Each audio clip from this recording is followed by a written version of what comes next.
Halo teman-teman Bahas Saham, kembali lagi dengan channel Bahas Saham. Nah teman-teman, pada kesempatan kali ini saya ingin sekali membahas satu emiten yang sangat-sangat terkenal ya, dan tentunya ini menjadi pionir bagi teman-teman semua untuk melakukan hal yaitu investasi dan juga tabung saham ya, yaitu emiten yang sudah semuanya pasti tahu. Inilah emiten bank terbesar di Indonesia salah satunya ya, yaitu Bank BRI, yang kapitalisasi pasarnya menjadikan bank ini menjadi kapitalisasi pasar terbesar kedua ya setelah Bank BCA. Nah teman-teman, kenapa saya tertarik kembali membahas emiten ini? Untuk emiten ini teman-teman sudah tahu mungkin ya, beberapa periode belakangan dia turun ya dari harga tertingginya. Kalau saya coba tarik di sini dari teknikalnya ya, secara teknikal ini dari garis tertinggi di kurang lebih 6.300 dia menurun terus sampai dengan kurang lebih harga 3.300 ya, paling rendah ya yang pernah terjadi di tahun 2025. Dan harga ini ternyata kurang lebih sama dengan harga pada saat pandemi COVID ya teman-teman. Nah, atas penurunan ini sebenarnya ini yang membuat emiten ini menjadi menimbulkan banyak pendapat. Apakah ini akan turun kembali ya lebih dalam lagi, atau apakah ini sudah menjadi bottomnya? Apakah dia akan naik lebih tinggi lagi ya setelah ini ya? Tapi memang sampai dengan periode saya membuat video ini, emiten ini masih cenderung untuk mengalami yang namanya penurunan ya teman-teman. Nah jadi langsung saja untuk video kali ini saya mau membahas secara kurang lebih detail ya, bisa dibilang detail tapi masih tidak terlalu expert ya teman-teman. Saya hanya coba menjelaskan, apalagi emiten ini sudah mengeluarkan laporan sampai dengan kuartal kedua di tahun 2025. Dan dari sana nanti saya akan mencari titik beratnya atau kesimpulan yang bisa saya analisis dari emiten ini. Nah tentunya yang pertama dari sisi teknikal dulu ya teman-teman, langsung saja. Emiten ini memang terlihat menurun signifikan ya dari periode tahun 2024 bulan Maret ya sampai dengan 2025 sekarang juga masih cenderung menurun. Tapi satu hal yang menarik ya teman-teman, di sini sudah terbentuk pola secara teknikal itu falling wedge pattern ya. Artinya falling wedge pattern ini dia sudah mencapai titik bottom penurunan. Kalau saya coba gambarkan ya teman-teman, di sini ada falling wedge ya. Yang pertama ini dari titik resisten paling tingginya. Di sini dia mencapai bottom yang pertama, kembali naik mencapai resisten kedua yang lebih rendah dari resisten yang paling tinggi ya. Dan kemudian di sini membentuk bottom baru, dan di sini terbentuk lagi resisten yang lebih rendah dari resisten sebelumnya, dan di sini terbentuk lagi support, tapi ini support yang lebih tinggi dari support yang pernah terjadi. Nah, ini secara teknikal ya. Kalau kita lihat di sini secara teknikal ini dia membentuk falling wedge pattern yang artinya terlihat sudah mulai jenuh untuk menjual ya teman-teman. Jadi terbentuk lagi pola baru nih. Setelah dia mengalami yang namanya penurunan signifikan dari 6.300 menurun ke support yang cukup rendah, naik kembali, turun dan naik kembali. Tapi turunnya ini tidak melebihi support yang pernah diraih sebelumnya ya. Artinya kalau memang ini melanjutkan penurunan, dia seharusnya akan menurun lagi nih dari titik support yang paling dalam di 3.300. Tapi ini sudah terlihat adanya pemantulan harga di support yang lebih tinggi dari support terendahnya. Nah, ini yang menjadi falling wedge pattern ya teman-teman. Artinya di sini ada potensi untuk mengalami peningkatan kurang lebih menuju ke titik support yang paling tinggi ya. Tapi ini mungkin akan berlangsung dalam waktu periode medium sampai dengan long term teman-teman. Nah kemudian yang kedua, di samping falling wedge pattern tadi, untuk emiten BR ini dari sisi teknikal yang lain juga sepertinya sudah cukup mendukung ya teman-teman. Di sini juga kita coba narik garis support selanjutnya ya. Di sini dia memantul di support kurang lebih angka 3.600-an ya teman-teman ya. 3.660 atau 3.550 ya. Ini juga menjadi titik support di kurang lebih periode-periode sebelumnya, yaitu di tahun 2021 dan juga di tahun 2019.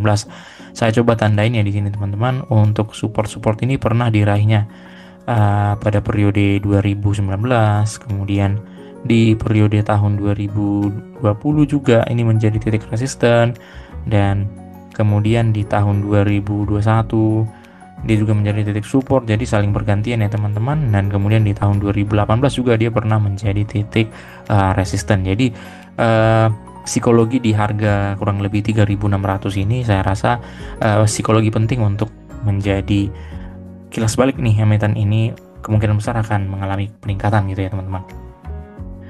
Nah, dari sini juga terlihat adanya pemantulan harga atau bertahannya harga di kurang lebih angka 3.600 ini. Nah, sebenarnya dari beberapa technical tadi itu sebenarnya sudah mendukung ya teman-teman, apakah emiten ini akan naik atau turun ya. Dan memang terlihat volume buy, maksud saya volume jual juga di beberapa periode terakhir ini sudah menurun ya teman-teman. Jadi kalau saya pribadi sih menyimpulkan ini akan menuju yang namanya peningkatan ya teman-teman ya, dalam waktu ya kurang lebih beberapa bulan ke depan gitu teman-teman. Nah, hal yang mendukung ini apa saja teman-teman? Saya coba melihat laporan dari emiten ini semenjak dia sudah mengeluarkan laporan kuartal keduanya di tahun 2025 ya teman-teman ya. Nah, untuk emiten ini dia sudah mengeluarkan laporannya dan ya menurut saya tidak terlalu buruk ya, walaupun memang terlihat menurun dari periode yang sama di tahun 2004 ya. Nah, untuk lebih jelasnya nih kita lihat dulu laporan keuangannya. Dari sisi pendapatan ya teman-teman, kita teliti satu-satu. Dari sisi pendapatan, bunga dan syariah netonya, surprisingly dia meningkat ya, dari 71 triliun menjadi 73 triliun. Sebenarnya ini masih menandakan bahwasannya untuk emiten ini growth-nya masih cukup bagus ya. Artinya ada peningkatan kurang lebih 2 triliunan ya di sini teman-teman. Nah, kemudian dari sisi laba juga, secara laba operasi dan juga laba bersih ya. Untuk laba yang bisa diatribusikan nih kepada pemilik induk itu mencapai 26 triliun ya. Dari sebelumnya memang 29 triliun. Terlihat ada penurunan kurang lebih 2,5 atau hampir 3 triliun teman-teman. Jadi ini menurut saya tidak terlalu buruk ya. Artinya walaupun memang ada penurunan, tapi hal itu tertentunya diakibatkan oleh dampak-dampak seperti misalnya kenaikan tarif impor dan juga segala macam yang banyak mengganggu aktivitas ataupun operasional di periode tahun 2025 ini. Jadi menurut saya masih wajar ya. Untuk lebih jelasnya saya sudah membuat kertas kerja seperti biasa. Di sini dari sisi pendapatan kita checklist ya, ada peningkatan ya menjadi 73 triliun tadi. Kemudian laba bersih ini memang kurang lebih mencapai angka 26 triliunan. Tapi kalau kita lihat grafik, sebenarnya kalau laba 26 triliunan ini kalau di setahun kan nanti pasti akan lebih tinggi dari periode 2021 ke bawah ya di sini ya. 2021, 2020, 2019 dan 2018 pastinya lebih tinggi. Ya bisa saja akan menyamai laba tahun 2022 atau 2023 ya. Yang menurut saya ya wajar-wajar saja, ini masih cukup besar ya labanya. Dan tentunya nanti akan berefek kepada dividen yang diberikan. Kita tahu untuk tahun ini saja dividen atas tahun buku 2024 itu cukup tinggi, mencapai kurang lebih angka 9% kalau di harga pada saat saya membuat video ini gitu ya. Kemudian kita lanjut ke ekuitasnya, juga terlihat ada penurunan ya dari sebelumnya ya, kurang lebih sama lah, tidak terlalu signifikan penurunannya. Dan dari sisi EPS-nya juga mencapai angka 300-an ya, ya cukup sehat dan cukup bagus menurut saya ya. Dari sisi yang lain, dari sisi ROE juga 16%, not bad lah ya teman-teman ya. Dan kalau saya melihat nih, kita sandingkan dengan teknikal yang dicapai di angka 3.740 ya. Saya coba ganti saja angka di sini 3.740. Potensi emiten ini sebenarnya yang saya rata-ratakan nih dari nilai PER dan PBV yang sewajarnya itu harusnya berada di angka 4.600 ya. Artinya ada potensi 25%, dan harga wajar secara PBV dan PER yang pernah diraih emiten ini rata-rata dari tahun 2018 yang berada di angka 5.500. Jadi memang harga sekarang itu saya bisa pastikan, saya bisa simpulkan masih cukup undervalue teman-teman. Jadi itulah saatnya teman-teman boleh mencicil masuk untuk emiten ini. Di harga sekarang menurut saya cukup menarik ya, karena sini sudah terlihat adanya pemantulan harga yang ya kalau menurut prediksi saya sih ini akan mengalami yang namanya pemantulan sesuai garis tren ya teman-teman ya. Ya memang dari sisi grafiknya saya lihat ini akan terjadi secara medium ataupun long term. Dan yang tentunya pastinya akan menuju ke titik ATH terbaru apabila nanti dibarengi dengan penguatan performa ya, ataupun growth ataupun pendapatan yang dihasilkan emiten ini. Nah, kalau saya pribadi target saya sih ini pastinya akan menuju ke titik ATH yang pernah diraih ya, ke 6.200. Hal ini didukung dengan adanya dari grafiknya teman-teman, ini ada gap-gap tertentu nih teman-teman yang harusnya ditutup ya. Yang paling jelas kelihatan itu adalah di sini nih, di angka 6.200 ya. 6.200 ini ada gap, saya coba tunjukkan di sini yang secara teknikal ya walaupun memang tidak sering terjadi ya, tapi mitosnya ini bisa ditutup di angka 6.200 dan juga di angka 5.000 di sini teman-teman. Nah, jadi secara teknikal sih ini juga mendukung untuk mengalami penaikannya.